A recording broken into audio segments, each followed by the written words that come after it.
오늘 말씀이 지난주 말씀과 연결되는 말씀이기 때문에 지난주 설교 내용을 조금만 리뷰하고 오늘 본문으로 들어가야 합니다. 야곱이 베델까지 가야 될 인생이 세겜에 머물러 있습니다. 살기 좋지요. 편안하고 부요하고 아주 여유로운 그러한 삶의 자리입니다. 그런데 그 인생이 결코 행복한 인생이 아니죠. 왜냐하면 하나님 원하신 자리가 아니기 때문에. 그 세겜에 머물러 있고 주저앉아 있는 야곱에게 하나님이 찾아오셔서 일어나라.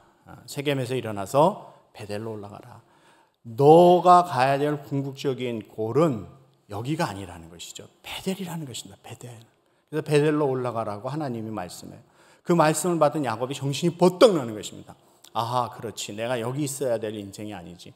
나는 베델로 올라가야 되는 하나님의 사람이지. 깊이 깨닫고 베델로 올라가기로 결단합니다. 그런데 야곱이 가족들에게 베델로 가자. 그런데 세 가지를 주문합니다. 이것이 선행되고 베델로 가자는 것이죠. 첫째는 너희들에게 있는 모든 이방 신상을 버려라는 거예요. 우상을 버려라는 것입니다. 여러분, 하나님을 믿는 사람들입니다. 그렇죠? 야곱의 가족이에요. 근데 그들이 여전히 하나님보다 더 의지하는 것들이 있었다는 것이죠. 그것이 자신들을 지켜주고 자신들에게 복을 줄 것이라고 그렇게 믿었던 것들이 하나님보다 더 사랑한 것이 있었다는 거예요. 그거 다 내려놔라는 거예요. 다 내려놔라. 여러분, 눈에 보이는 신상, 눈에 보이는 우상보다 더 무서운 것은 눈에 보이지 않는 여러분의 마음속에 있는 우상이에요. 성경은 그것을 탐심이라고 얘기합니다. 우리 마음속에 있는 탐심이 곧 우상숭배이라고 얘기하죠. 여러분, 우리가 하나님보다 더 의지하고 하나님보다 더 사랑하는 것이 우리에게 있다고 하면 그것이 여러분에게 물질이 될 수도 있고 돈, 여러분의 기업 아니면 여러분의 자녀일 수도 있습니다. 그래서 하나님 앞에 합당하지 못하다는 거예요. 하나님보다 더 사랑하는 게 있을 수는 없지. 지금 우리가 하나님 앞에 내려놔야 될 것이 무엇인가 그것을 생각할 줄 알아야 된다는 것입니다. 두 번째는 야곱이 가족들에게 요구한 것은 여호와 앞에서 성결하고 정결해야 될 것을 말합니다. 왜 그렇습니까? 구원받은 하나님의 백성들의 삶은 성결과 정결이에요. 성화의 삶인 것입니다. 거룩을 추구하는 삶이에요. 여호와께서 이렇게 말씀하십니다. 내가 거룩하니 너희도 거룩하라 말씀입니다. 여러분, 성도의 능력은 어디서 나옵니까? 예수 그리스도의 피공로를 믿는, 그래서 그 보혈로 성결과 거룩을 추구하는 삶, 거기에 우리의 능력이 있는 것이에요. 여러분이 갖고 있는 것, 세상 것, 그것으로 안 됩니다. 그거는 마귀가 하나도 겁내지 않아요.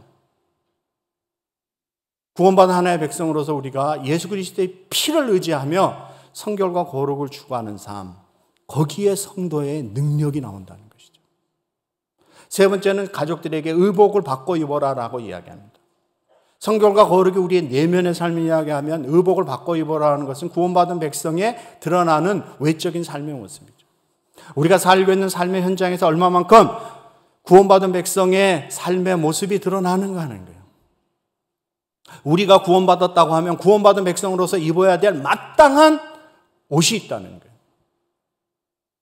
오늘 다 옷 입고 오셨죠? 구원받은 백성에 마땅한 옷이 있습니다. 그것은 깨끗한 세마포라고 성경이 이야기해요. 깨끗한 세마포는 성도들의 옳은 행실이라고 말합니다. 구원받았습니까? 정말 하나님의 사랑을 입은 자입니까? 여러분의 내면에 구원받은 백성의 모습, 그것이 동시에 여러분의 삶의 현장에서 다른 사람과의 관계 속에서 깨끗한 세마포를 입은 하나님의 자녀의 모습으로 살아가셔야 한다는 거예요. 그리고 베델로 올라가는 거예요. 그냥 올라가는 거 아닙니다. 베델은 하나님의 집입니다. 교회입니다. 천국을 이야기하는 거예요. 그 베델은 하늘로부터 내려오는 사다리가 있었어요. 하나님의 임재입니다. 그 사다리는 예수 그리스도를 예표하는 거예요. 하늘과 땅을 연결시켜 줄 수 있는 것은 예수 그리스도의 십자가밖에 없는 거예요. 우리가 하나님 앞에 올라갈 수 있는 길은 십자가를 통하지 않고 예수 그리스도를 통하지 않고는 올라갈 수 없는 것입니다. 하나님의 임재, 하나님의 십자가의 은혜와 사랑이 있는 곳, 하나님의 놀라우신 임재 가운데 살아가는 것이 베델입니다. 어떤 특별한 장소를 이야기하는 것이 아니죠. 하나님이 그 베델로 우리를 올라오라고 말씀합니다. 지난 한 주간 세겜에서 일어나 베델로 올라가셔서 한 주간을 사시다 오늘 하나님 앞에 예배 드리러 나오신 줄 믿습니다. 네, 굉장히 중요한 거예요. 오늘 본문 9절은 그래서 이렇게 시작합니다. 9절 보세요. 성경을 펴놓으시고 야곱이 밧단 아람에서 돌아오매 라고 시작을 해요. 야곱이 밧단 아람에서 돌아오매 직역하면 이렇습니다. 그가 밧단 아람으로부터 왔을 때 이야기하는 거예요. 밧단 아람으로부터 왔을 때 하나님이 야곱에게 나타나신 시점, 언제냐 타이밍이 이게 굉장히 중요한 거예요. 여러분 모든 만사가 타이밍이 중요하잖아요. 그죠? 때가 굉장히 중요합니다. 지금이 하나님을 만날 때인지 하나님의 은혜를 체험할 때인지 내가 지금 사업을 시작할 때인지 내가 결혼할 때인지 이 때를 안다는 것이 굉장히 중요한 거예요. 지금 하나님을 만나는 때가 언제냐는 거예요. 하나님이 나타나신 이 시점, 세겜에 있을 때 나타나시지 않습니다. 베델에 올라왔을 때요. 하나님은 세겜에 있을 때 복 주시지 않았습니다. 하나님 원하시는 베델에 올라왔을 때 복을 주시는 거예요. 그것을 성경은 표현하고 있습니다. 그런데 여러분 실제적으로 야곱은 밧단 아람을 떠난 지 몇 년 됐습니까? 지금 오늘 9절에서 야곱이 밧단 아람에서 돌아오매 그렇게 되어 있잖아요. 그죠? 밧단 아람으로부터 왔을 때. 그런데 실제적으로 야곱이 밧단 아람을 떠난 것은 언제예요? 10년 전이란 말이에요. 10년 전에 이미 떠났어요. 그리고 가나안 땅에 들어왔습니다. 근데 베델에 올라오지 않고 지금 어디 있었어요? 10년 동안. 세겜에 있었다. 밧단 아람 이미 떠났어요. 10년 전에 떠났어요. 그럼에도 불구하고 성경은 뭐라고 얘기해요? 야곱이 밧단 아람에서 돌아오매라고 시작하는 거예요. 무엇을 이야기해 주고 있는 거예요? 무엇을 보여주고 있는 거예요? 성경은 야곱이라고 하는 한 사람의 인생의 그림을 지금 놓고 이야기하는 거예요. 그의 인생의 픽처.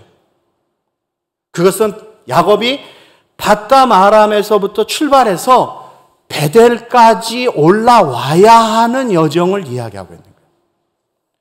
세겜에 있어서는 됩니까? 안 됩니까? 안 되는 거예요. 세겜에 머물러 있어서는 안 되는 거예요. 세상에 취해서 평안함과 부와 세상 것에 취해가지고 야곱이 세겜에 머물고 있지 않습니까? 하나님께서 야곱에게 찾아가셔서 너 여기 있으면 안 돼. 일어나. 네가 가야 될 곳은 베델이라 라고 하나님이 이야기했을 때 그가 정신을 차리고 결단하고 세겜에서 일어나 베델로 올라가는 거예요. 그래서 성경이 야곱이 밧단 아람에서 돌아오매라고 설명하는 이유가 여기 있는 것입니다. 간혹 목회를 하다 보면 성도들 중에 이런 분들이 있어요. 본의 아니게 실수로 때로는 아주 습관적으로 잘못을 하거나 죄를 짓는 경우가 있죠. 아주 그 죄에서 그냥 막 허물허물해집니다. 그러면 슬그머니 하나님을 떠나요. 교회를 떠나고 그리고 방학을 합니다. 신방 가서 권면하면 저 방학했어요. 그래. 누가 자기한테 방학을 줬어요? 자기 마음대로 방학. 그리고 하나님을 슬그머니 교회를 슬그머니 떠나는 사람들, 뒤로 물러가는 사람이 있어요. 여러분 그래가지고 정말 문제가 해결함을 받습니까? 여러분 여러분의 인생에 정말 근본적인 문제는 누가 해결해 주세요? 세상이? 여러분 자신이 여러분의 문제를 근본적으로 해결할 수 있는 존재인 것 같아요? 아니요. 우리는 우리 인생의 근본적인 문제를, 이 죄악의 문제를 해결할 능력이 우리에게 없다는 거예요. 세상은 더더욱 없고 세상으로 발 한 발 들이면 계속 빠져들어가는 거예요. 우리의 인생의 근본적인 문제, 이 죄 문제, 지금 내가 막 수적을 하고 있는 이 문제를 근본적으로 해결해 줄 수 있는 분은 우리 하나님 한 분밖에 안 계신 줄 믿습니다. 그래서 성도는 어떻게 해야 돼요? 거기서 일어나 하나님 앞으로 돌아가야 돼요. 하나님 앞에 돌아가야 여러분의 인생의 문제가 근본적으로 해결함을 받습니다. 왜요? 우리가 실수하고 우리가 잘못하고 우리가 범죄한 것을 깨닫고 하나님께 돌아가면, 하나님 앞에 회개하면 자비와 긍휼과 사랑이 많으신 하나님께서는 우리를 용서하시고 우리를 받아주시고 그 근본적인 문제를 해결해 주시는 사랑의 하나님이시기 때문에 그래요. 이사야 55장 7절 말씀 보시면 이런 귀한 말씀이 있습니다. 같이 한번 읽어볼까요? 시작. 악인은 그의 길을, 불의한 자는 그의 생각을 버리고 여호와께로 돌아오라. 그리하면 그가 긍휼히 여기시리라. 우리 하나님께로 돌아오라. 그가 너그럽게 용서하시리라. 아멘. 하나님께 돌아가는 것만이 문제의 해결인 줄 믿습니다. 다른 것은 안 돼요. 9절 하반절 보시면 이렇게 말씀합니다. 하나님이 다시 야곱에게 나타나사, 그래요. 다시 나타나셨대요. 하나님이 야곱에게. 어떤 의미일까요? 두 가지로 해석이 가능합니다. 첫째는 예전에 하나님이 야곱에게 나타나신 곳이 어디예요?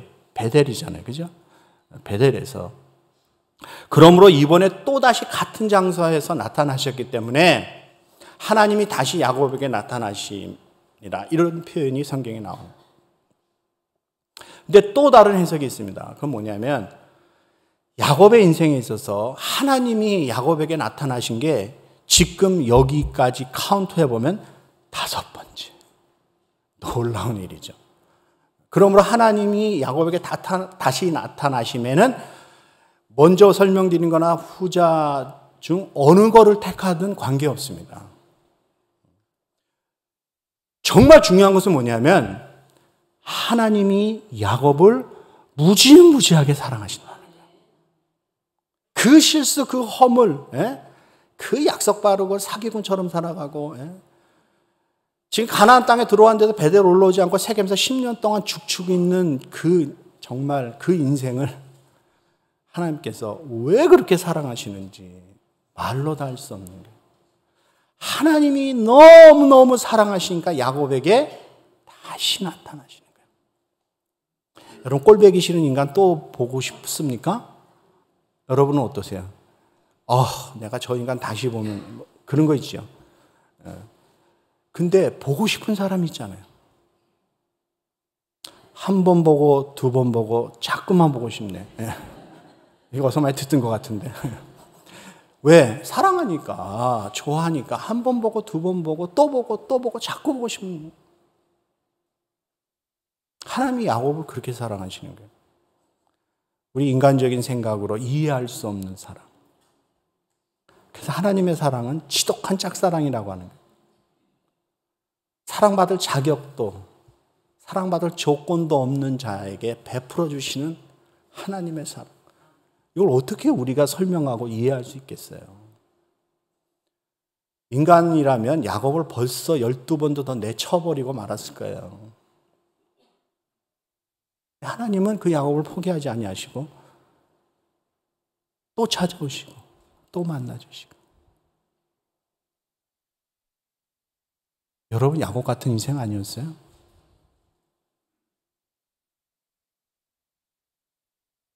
하나님 앞에 약속하고 뒤집고,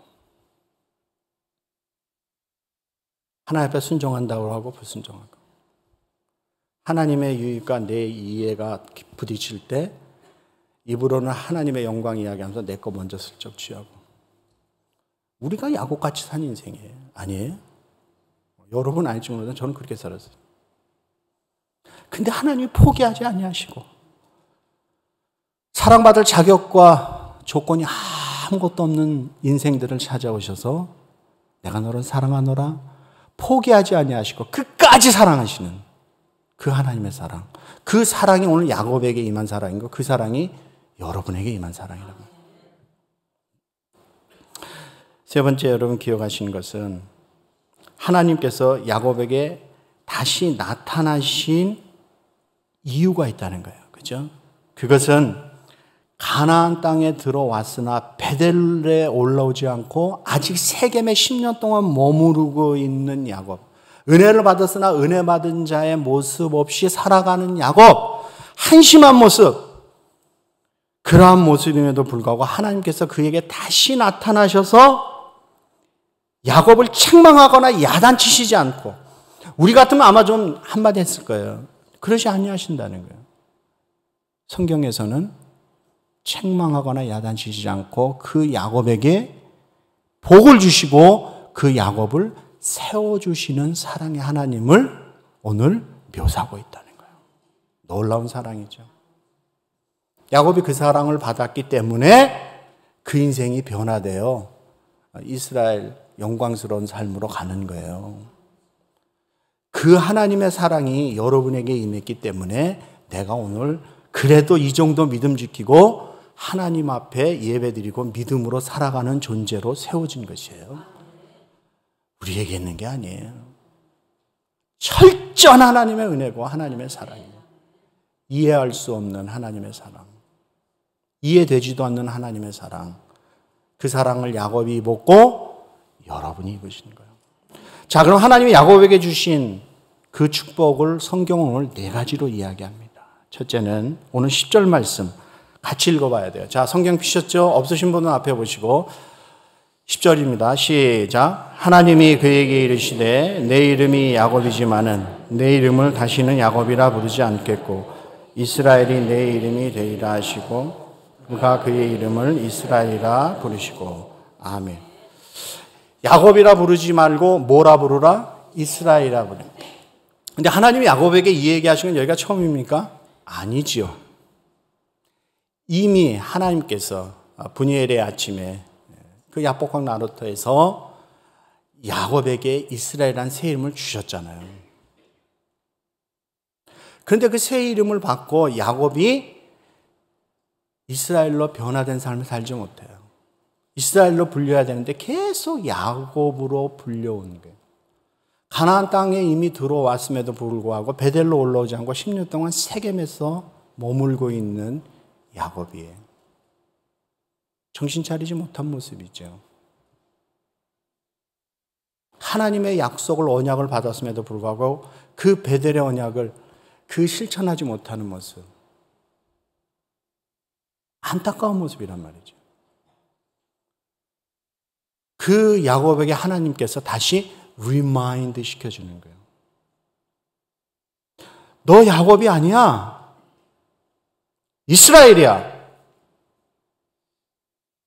너 분이엘에서 나 만나지 않았느냐? 내가 너 이 이름 주지 않았느냐? 넌 더 이상 야곱이 아니지라. 이스라엘이니라. 이 분이엘의 언약을 다시 그의 마음에 각인시켜주는 하나님의 은혜라는 것이죠. 그러므로 이제 더 이상 야곱으로 살아서는 안 되고 이스라엘로 살아가야 될 책임이 야곱에게 있는 거예요. 두 번째는 11절에 보시면 전반전에 하나님이 그에게 이르시되 나는 전능한 하나님이라 생육하며 번성하라 한 백성과 백성의 총회가 내게서 나오리라 하는 거예요. 생육하고 번성하라 그래요. 한 백성의 총회가 너에게서 나온다는 거예요. 자, 생육하며 번성하라 많이 들었죠?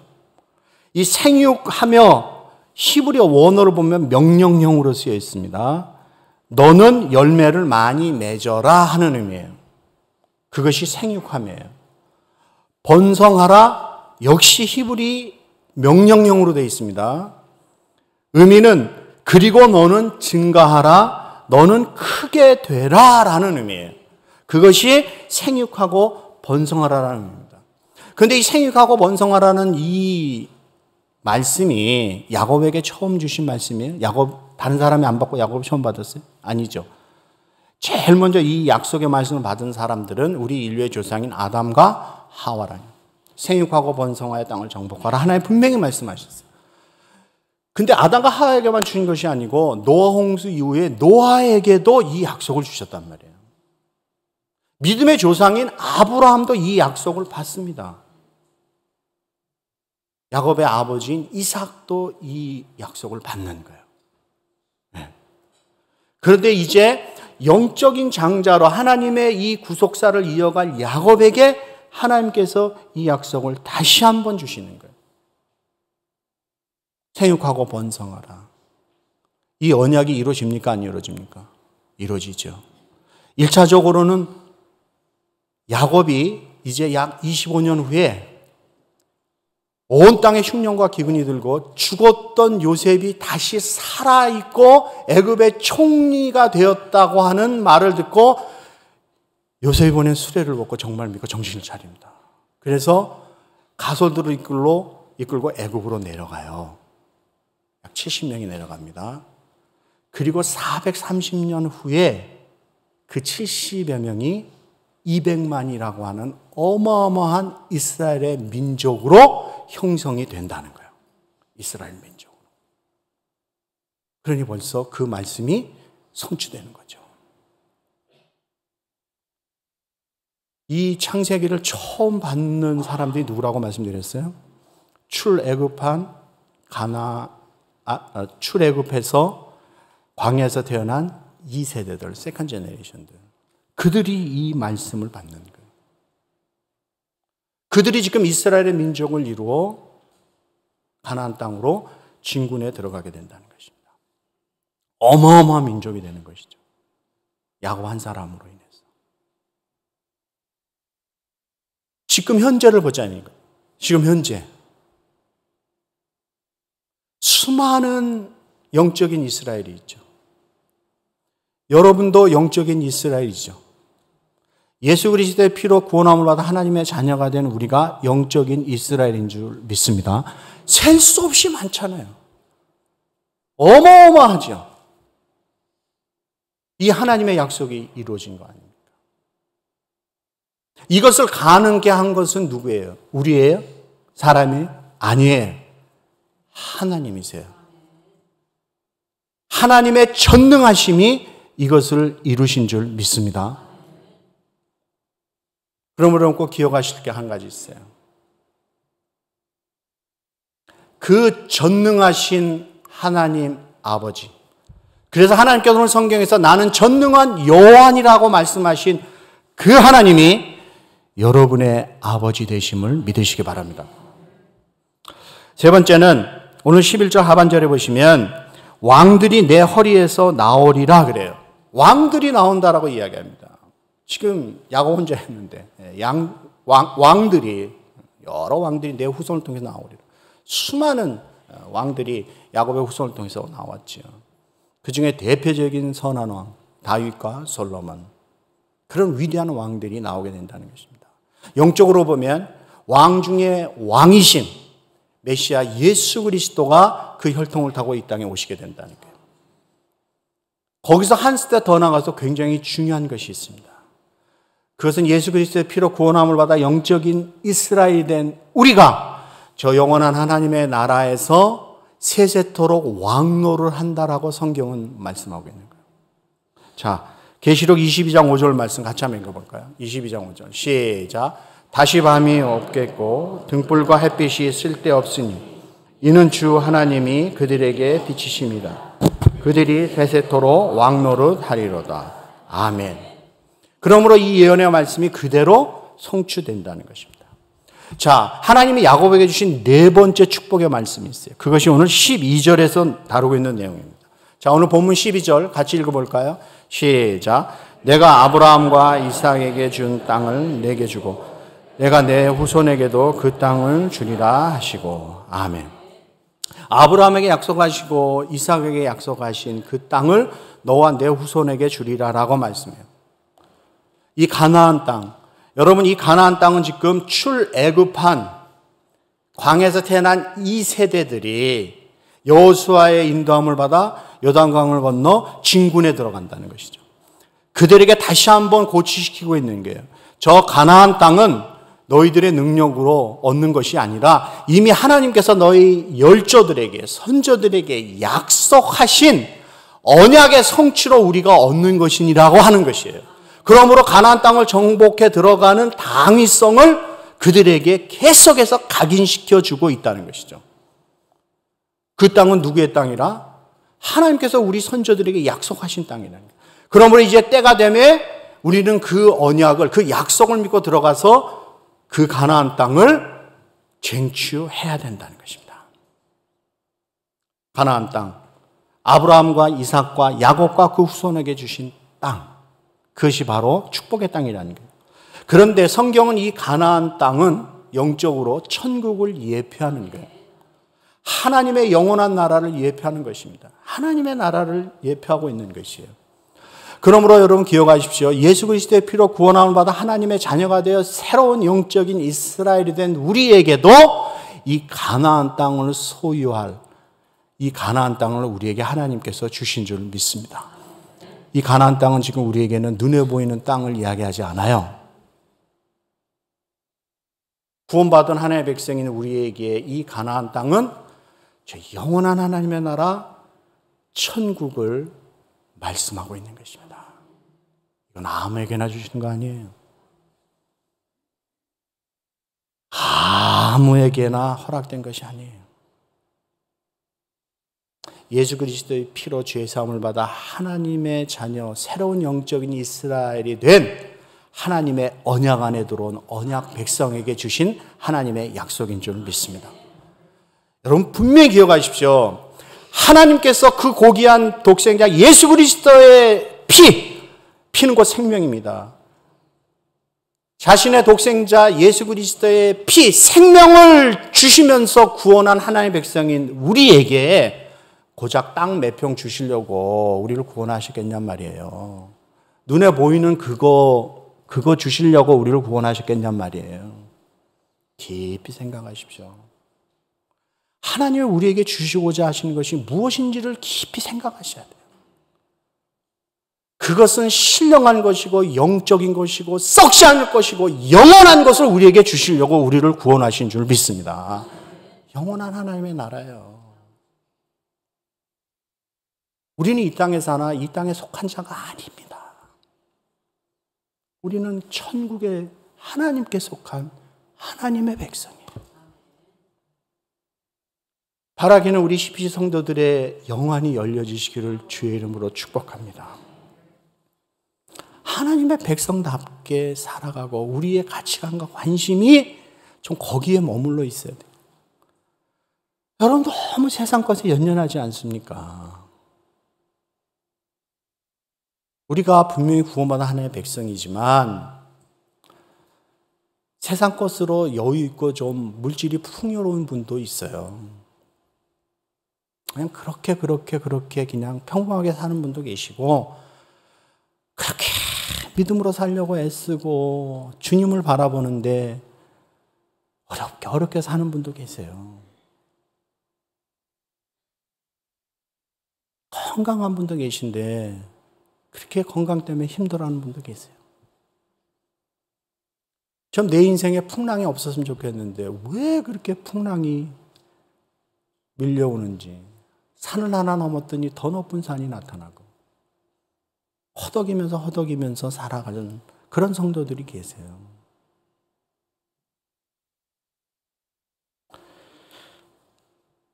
사랑하는 성도 여러분, 여러분 한 분 한 분은 하나님의 백성인 줄 믿으시기 바랍니다. 하나님이 우리에게 주시려고 하는 것은 영원한 것이에요. 하나님의 나라입니다. 그것을 우리에게 주시고자 원하는 거예요. 예수님이 이 땅에 오셔서 처음 우리에게 하신 말씀이 뭐예요? 천국이잖아요. 하나님의 나라가 가까웠다라고 말씀하셨죠. 그러므로 구원받아 하나님의 자녀로 살아간다는 것은 비록 우리가 이 땅에 살아가나 땅에 속한 자가 아니고 하늘에 속한 자고 하늘의 가치관을 가지고 저 영원한 본향이 있음을 믿고 영원한 것을 사모하며 신령한 것을 사모하며 이 땅을 순례자가처럼 살아가는 삶이어야 한다는 것입니다. 사랑하는 성도 여러분, 인생이 긴 것 같지만 금방 갑니다. 70여 강건하면 80입니다.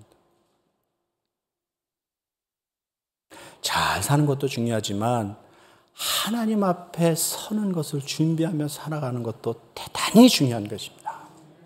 기억하십시오. 세겜에 머물러서는 안 되는 거예요. 우리는 세겜에서 일어서야 합니다. 여러분을 붙잡고 있는 세겜이 있어요. 일어서세요. 그리고 우리가 가야 될 우리의 종착역은 베델입니다. 왜냐하면 하나님이 거기서 우리를 기다리고 계시잖아요. 우리를 만나주시고 우리에게 복 주시는 곳이 세겜이 아니고 베델입니다.